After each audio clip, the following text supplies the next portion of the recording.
Fisher folk, Filipino fishermen. Fishermen themselves. Fishermen, still fishermen. Fishermen are being pushed to the front line of the China-Philippines disputes in the South China Sea. And it all traces back to one name, the KBBM program. In June 2025, the Philippine government officially launched the so-called Kadiwa ng Banggong Bayani Manggongista KBBM program, with Banggong Bayani Manggongista meaning the new heroic fisherman. The program began pilot operations in May and was formally rolled out in June.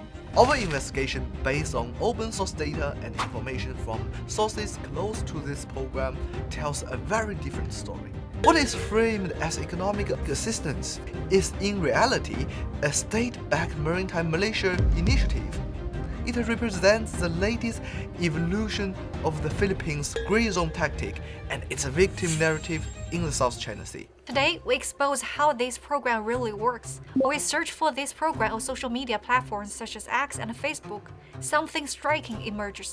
There is virtually no organic discussion. Nearly all content originates from official government channels. The messaging is tightly coordinated and uniform. These videos follow the same script: economic support, grateful fishermen, and praise for the Philippine president's vision. First, let's take a closer look at the power structure behind the program.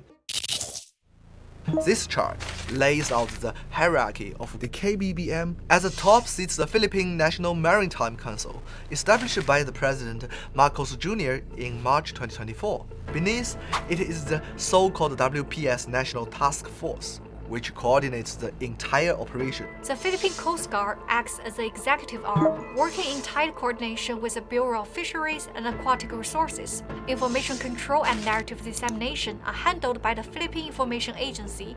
The KBBM is framed as an extension of the Banggong Filipinas, or the New Philippines vision, the administration's central propaganda line under President Marcos Jr.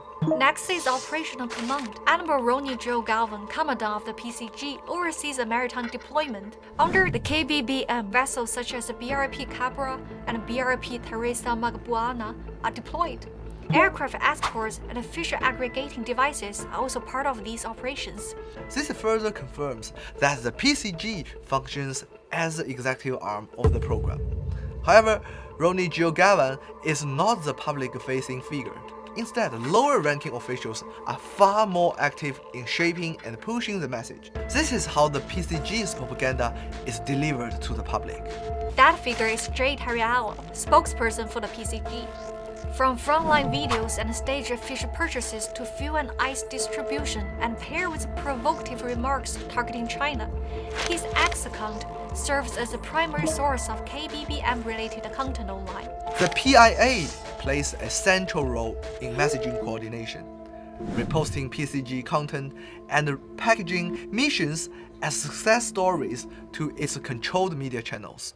How does the KBBM operate? It's based on so-called Kadiwa model. Under President Marcos Jr.'s Banggong Filipina framework, it extends Kadiwa from land-based markets into maritime operations, purchasing fresh catches directly from fishermen at sea. On the missions, the PCG personnel operate from the fish carrier MV Mama Lakaya. They purchase the catch directly from fishermen at above market prices, a subsidy mechanism designed to incentivize participation. The BFAR provides logistic support, including transport and supplies. According to sources, preparation for the KBBM program began as early as late 2024, with training and small-scale trials conducted near the islands and reefs illegally occupied by the Philippines. Plans are already underway to expand the program in 2026 and 2027. Since the program's official launch, an analysis of the spokesperson's posts shows missions occurring roughly every 40 to 45 days, involving 30 to 50 fishing boats each time.